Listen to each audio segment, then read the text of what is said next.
बोलो शिव पार्वती की जय।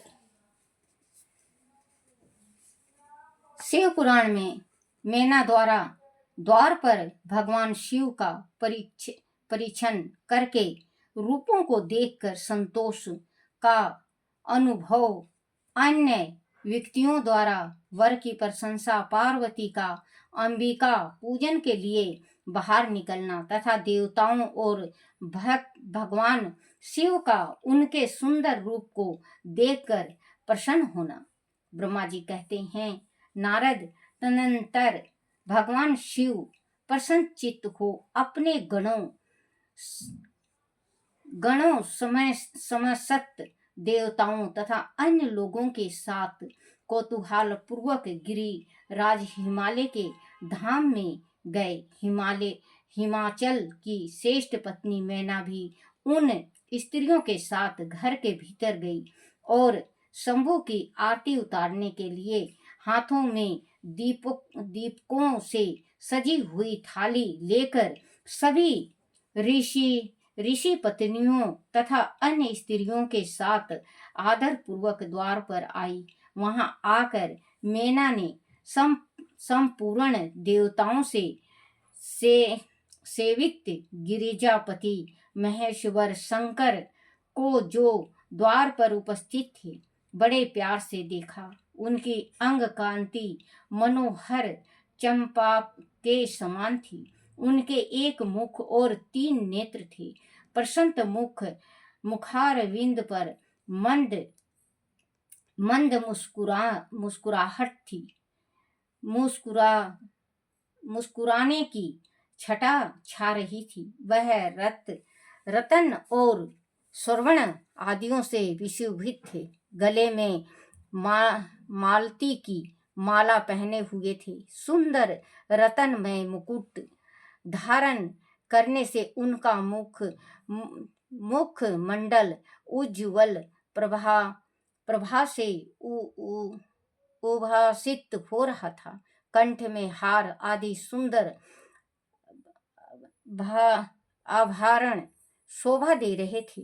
सुंदर कड़े और बाजूबंद उनकी भुजाओं को विशोभित कर रहे थे। अग्नि के समान निर्मल एवं अनुपम, अत्यंत सूक्ष्म, मनोहर, विचित्र एवं बहुमूल्य युगेल वस्त्र से उनकी बड़ी शोभा हो रही थी। चंदन, अगर, कस्तूरी तथा मनोहर कुमकुम के अंग राग से उनके अंग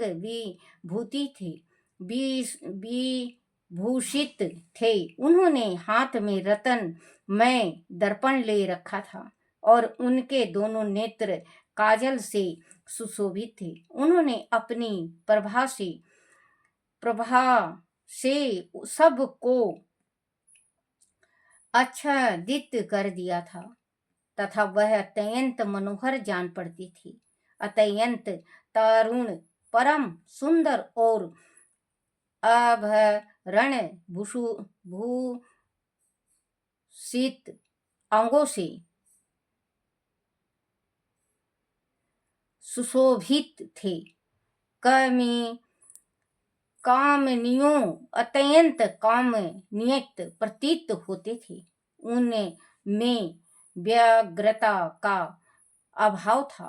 उनका मुखारविंद कोटि चंद्रमाओं से भी अधिक आह्लाददायक था। उनके श्री अंगों की छवि कोटि कामदेवों से भी अधिक मनोहरिणी थी। वह अपने सभी अंगों से परम सुंदर थे। ऐसे सुंदर रूप वाले उत्कृष्ट देवता भगवान शिव को जमाता के रूप में अपने सामने खड़ा देखकर मैना की सारी शोक चिंता दूर हो गई। वह परमा आनंद सिंधु में निमग्न हो गई और अपने भाग की गिरिजा हिमालय की और उनके समस्त कुल की भूरी भूरी प्रशंसा करने लगी। उन्होंने अपने आप को कृतरथ माना और वह बारंबार हर्ष का अनुभव करने लगी। सती मैना का मुख प्रसन्नता से खिल उठा था। वह अपने दामाद की शोभा का सनादन अवलोकन करती हुई उनकी आरती उतारने लगी। गिरिजा की कही हुई बातों को बारंबार याद करके मैना को बड़ा विस्मय हो रहा था। वह हर्ष तत्त फूल मुखार विंद से युक्त हो मन ही मन यो कहने लगी, पार्वती ने मुझसे पहले जैसा बताया था उससे भी अधिक सुदृश्य मैं इस परमेश्वर शिव के अंगों में देख रही हूँ। परमेश्वर का मनोहर लालवैन इस समय अवरणित है। ऐसा सोचकर आश्चर्यचकित हुई मैना अपने घर के भीतर आई। वह आई हुई युवतियों भी वर के मनोहर रूप की भूरी भूरी प्रशंसा की। वह बोली, गिरिजा नंदिनी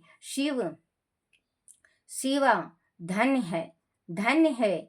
कुछ कन्याएं कहने लगी, दुर्गा तो साक्षात भगवती हैं। कुछ दूसरी कन्याएं महारानी मैना से बोली, हमने तो कभी ऐसा वर नहीं देखा है और ना कभी ध्यान में ही ऐसे वर का अवलोकन किया है। इन्हें पाकर गिरिजा धन्य हो गई। भगवान शंकर का वह रूप देखकर समस्त देवताओं हर्ष से खिल उठे। श्रेष्ठ गंधर्व उनका यश गाने लगे और अप्सराएं नृत्य करने लगी। बाजा बजाने वाले लोग मधुर ध्वनि में अनेक प्रकार की कला दिखाते हुए आदर पूर्वक भांति भांति के बाजे बजा रहे थे। हिमालय ने भी आनंदित होकर दवरोचित मंगलचार किया। समस्त नारियों के साथ मैना ने भी महान उत्सव मनाते हुए वर का परीक्षण किया। फिर वह प्रसन्न पूर्वक घर में चली गई। इसके बाद भगवान शिव अपने गणों और देवताओं के साथ अपने को दिए गए स्थान जनवासे में चले गए। इसी बीच में गिरिजा के अनंतपुरी की स्त्रियां दुर्गा को साथ ले कुल देवी की पूजा के लिए बाहर निकली। वहां देवताओं ने जिसे की पलकें कभी नहीं गिरती थी, प्रसन्नता पूर्वक पार्वती को देखा। उनकी अंग कांति नील अजनक के समान थी। वह अपने मनोहर अंगों से ही विशोभित थी। उनका कटाक्ष केवल भगवान त्रिलोचन पर ही आदर पूर्वक पड़ता था। दूसरे किसी पुरुष की ओर उनके नेत्र नहीं जाते थे। उनका प्रसन्न मुख मंद मुस्कुराने से सुशोभित था। वह कटाक्ष पूर्ण दृष्टि से देखती थी और बड़ी मनोहरिणी जान पड़ती थी। उनके केशों की चोटी बड़ी ही सुंदर थी। कपोलों पर बनी हुई मनोहर पत्र भंगी उनकी शोभा बढ़ाती थी। ललाट में कस्तूरी की बिंदी के साथ ही सिंदूर की बिंदी शोभा दे रही थी। पक्ष स्थल पर श्रेष्ठ रत्नों के सारभूत हार से दीप छिटक रही थी। रत्नों के बने हुए केशूर वल्लभ और कंकण से उनकी भुजाएं, रत्नों के बने हुए केपूर बल्लव और कंगन से उनकी भुजाएं अलंकृत थी। उत्तम रत्नमय कुंडलों से उनके मनोहर कपोल जगमगा रहे थे। उनकी दांत पंक्तियां मणियों तथा रत्नों की प्रभा को छीन लेती थी और मुख की शोभा बढ़ाती थी। मधु से पूरे पूरित अधर और होठ बीमबल फल के समान लाल थी। दोनों पैरों में रत्नों की आभा से युक्त महावर शोभा देता था। उन्होंने अपने एक हाथ रतन जड़ित दर्पण ले रखा था और उनका दूसरा हाथ की क्रीडाक कमल से सुशोभित था। उनके अंगों में चंदन, अगर, कस्तूरी और कुमकुम का अंगराज लगा हुआ था। पैरों में पायल पजेब पजेब बज रहे थे और वह अपने लाल लाल तालुओं के कारण बड़ी शोभा पा रही थी। समस्त देवता आदि जगत की आदि कारण भुज जगत जननी पार्वती जी को देखकर भक्ति भाव से मस्तक झुका मैना सहित उन्हें प्रणाम किया। त्रिलोचन शिव भी बड़ी प्रसन्नता के साथ कनखियों से उन्हें देखा और उनमें सती की आकृति देखकर अपनी विरह वेदना को त्याग दिया। शिवा पर आंख गड़ाकर भगवान शिव उसी समय सब कुछ भूल गए। उनके सारे अंगों में रोमांच हो आया। वह हर्ष का अनुभव करते हुए गौरी की ओर देखने लगे। गौरी उनकी आंखों में समा गई थी। इधर कालीपुरी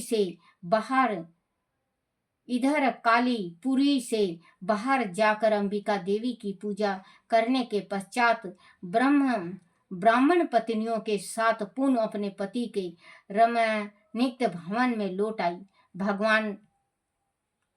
सॉरी बच्चों, माफ करना। इधर कालीपुरी से बाहर जाकर अंबिका देवी की पूजा करने के पश्चात ब्राह्मण पत्नियों के साथ पुनः अपने पति नहीं बच्चों, मेरे मुंह से निकल गया, सॉरी, मुझे माफ करना, पिता के रमणीक भवन में लौट आई। भगवान शंकर भी मुझ ब्रह्मा विष्णु तथा देवताओं के साथ हिमाचल के बताए हुए अपने नियम स्थान पर प्रसन्न पूर्वक गए। वह गिरि राज के द्वार नाना प्रकार की सुंदर समिदेश समानियत हुए। वह सब लोग सुख पूर्वक ठहर गए और भगवान शिव की सेवा करने लगे। बोलो श्री कृष्ण भगवान की जय। बोलो शिव पार्वती की